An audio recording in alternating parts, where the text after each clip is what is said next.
Hello, welcome to my another blog. I hope সবাই ভালো আছেন। ও হলো আমার ভাবি, আমার একমাত্র ভাবি। এ হলো আমার বোন। সো আমরা মেনলি চলে যাচ্ছিলাম আমার বোনের মামা শ্বশুরের বাসায়, দাওয়াত ছিল। ওখানকার কোনো ক্লিপস আমি নিই নাই দাওয়াতের।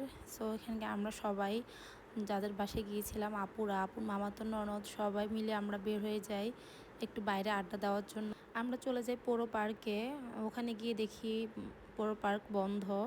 সো আমরা ডিসাইড করলাম যে কোথায় যাওয়া যায়, কি করা যায়। দেন আমরা একটু হাঁটছিলাম, হেঁটে হেঁটে আমরা ডিসাইড করলাম যে আমরা একটু দিঘির পাশে বসে আড্ডা দিই। রাতের বেলার ভিউটা খুবই সুন্দর।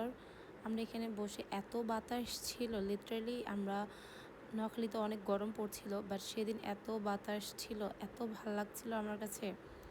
দেন এখানে আমরা কিছু ফটো সেশন করি, কিছু পিকচার তুলি। দেখেন পিকগুলো কি সুন্দর। দেন আমরা ডিনার করার জন্য চলে আসি স্কাই ভিউতে। নোয়াখালী এটা অনেক সুন্দর একটা জায়গা, মানে রেস্টুরেন্ট। সো আমি যখনই নোয়াখালী যাই আমার অনেকবার যাওয়া হয় স্কাই ভিউতে খাওয়ার জন্য। অনেক পছন্দের একটা জায়গা এটা। আমি এখানে কিছু ভিডিও নিচ্ছিলাম ওদের রেস্টুরেন্টের। যদিও আমি রুপটপে যাইনি, এতবার গিয়েছি, এত ভিডিও আছে আমার স্কাই ভিউর। সো আর নেওয়ার ইচ্ছা ছিল না। এখানে আমি খাবারের জন্য ওয়েট করছিলাম, খাবার আসে। অনেকগুলো খাবার অর্ডার দেওয়া হয়েছে, বাট আসলে ভিডিও নেওয়া হয়নি, কারণ 2 টেবিলে খাবারগুলো সার্ভ করা হয়েছে। সো এখানে আমি হালকা কিছু ভিডিও নিয়েছি। এখানে সবাই মিলে আমরা অনেক এনজয় করছিলাম খাবারগুলা। খুব মজা হচ্ছিল সবাই মিলে একসাথে। অনেক দিন পর ঘোরা হলো, আমার অনেক ভালো লেগেছে দিনটা।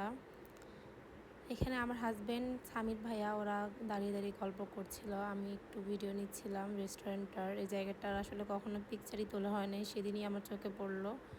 সো এরপর আমরা সবাই বের হয়ে যাই। ভিডিওটা কেমন লাগলো অবশ্যই আমাকে কমেন্ট করে জানাবেন। আল্লাহ হাফেজ।